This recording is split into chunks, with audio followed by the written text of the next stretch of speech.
Morning after BTB Savage died here on this Houston street, police in New Braunfels, Texas arrested the man now wanted for his murder. But that was on an unrelated drug charge, and that was before there was enough evidence to charge him in the rapper's death. The elaborate plan to kill rapper BTB Savage started taking shape 4 days before he died, when court documents reveal one of the suspects, Montrel Burley, rented a black Subaru Outback about 26 hours before more than 60 rounds rang through this River Oaks area street. License plate readers captured the Subaru traveling toward Houston from San Antonio. A couple hours later, investigators believe the rental car plates were swapped with plates from a stolen Kia out of Harris County. Then, for more than 4 hours the night before, and for about 4 hours leading up to the shooting, cell phone data shows Burley in the area of BTB Savage's apartment, one of several investigative techniques detectives used to get a murder charge. They'll be able to use whatever the law permits that will make sure that while you think you can run,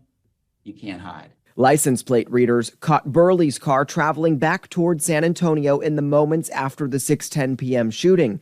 By the next morning, investigators had a search warrant for the rented Subaru when New Braunfels police arrested Burley for drug possession charges. Detectives questioned him about the rapper's murder when he told them he wasn't with the car around the time of the shooting and asked for an attorney when asked who he let use the car.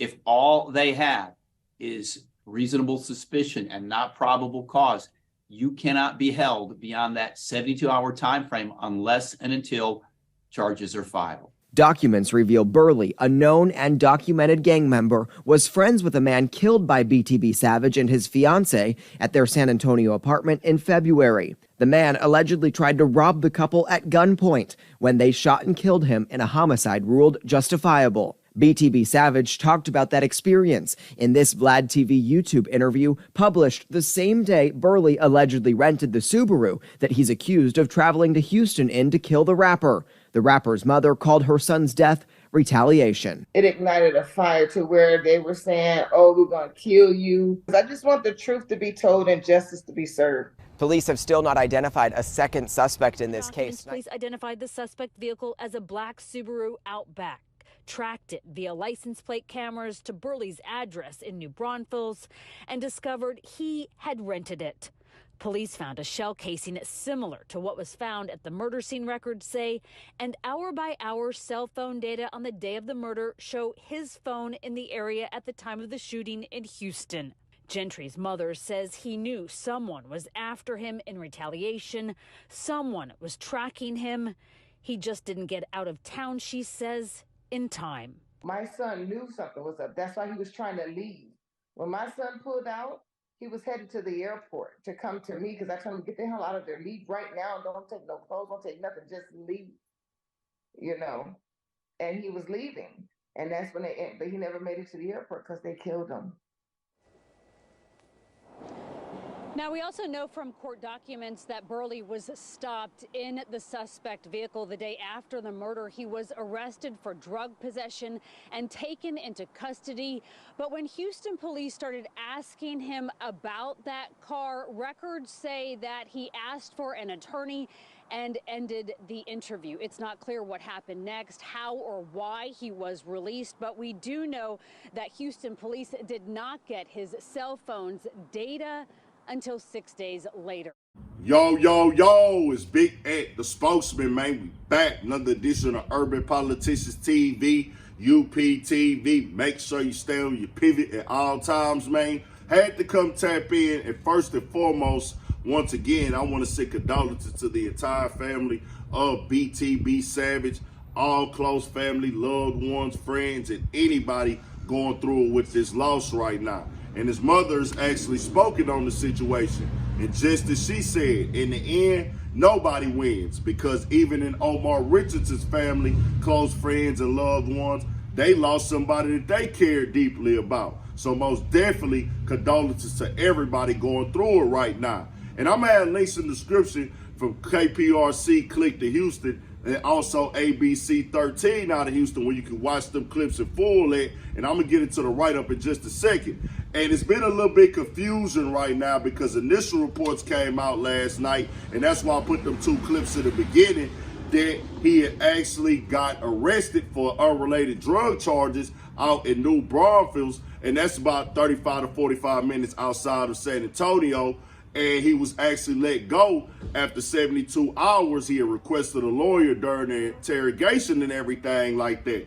They said that he had actually had a gun casing in the car and things of that nature. But now it came out he is back in custody in Harris County, which is in Houston, as of 9 p.m. last night. And they said that he will have to appear in court today. So it probably already went down maybe early afternoon and everything like that. Now, they are saying that they were able to ping the cell phone towers, the rental car, and so that he was in the area of the time of the shooting. And as we saw in the beginning, the feds did announce that they would be working closely with HPD for this investigation, as I would expect so. And you know, once everything go on, even on the street level, the cell phone towers, the license plate readers and everything like that, they traced that back to New Braunfels, and they said that he is the prime murder suspect. And they are putting it out there that this is a retaliation situation because of his relationship with Omar Richardson and everything like that. So we have to wait and see till everything get confirmed. I can only go off with the documents that they are putting out here. And overall, man, I tell y'all once again, bro, we keep losing brothers to this cycle that is destructing us and tearing us down. Keeping our mamas crying, keeping our kids growing up without fathers, keeping our circle of the back and forth, losing family members. No matter what goes on here in this situation or what theirs was, we've seen stories like this before. This ain't confirmed yet, but we've seen the cycle of the retaliation, the back and forth. We keep seeing us going to these cages or these graves to fit into the system. We have to take responsibility and accountability for everything we do. But understand, man, the curses they put in us on the generation is still affecting us to this day. But guess what we doing? Passing that curse down to the next generation in the end. We got to stop this cycle. We got to stop trying to chase the clout, the energy, jumping out there being negative. Man, wake up with some good energy on you, bro. Don't go out here trying to do nothing negative. Right or wrong, bro. Sometimes you got to be the bigger man. And then also, you can't be out here trying to be self-destructive and thinking you're going to be able to get away with doing the wrong thing. I tell everybody, I understand some niggas got to get out here and hustle and grind for theirs. I get it. I ain't going to knock you. Do your thing. Get your paper. But focus on the paper. All the death, the murder, the killing, bro, that's going to get you up out of here every single time. Get your money, stay out the way, stay out the mix, and stay out the bullshit. Just get your paper. That's it, man. 1,000 for shit show. Stay on your pivot. More coming.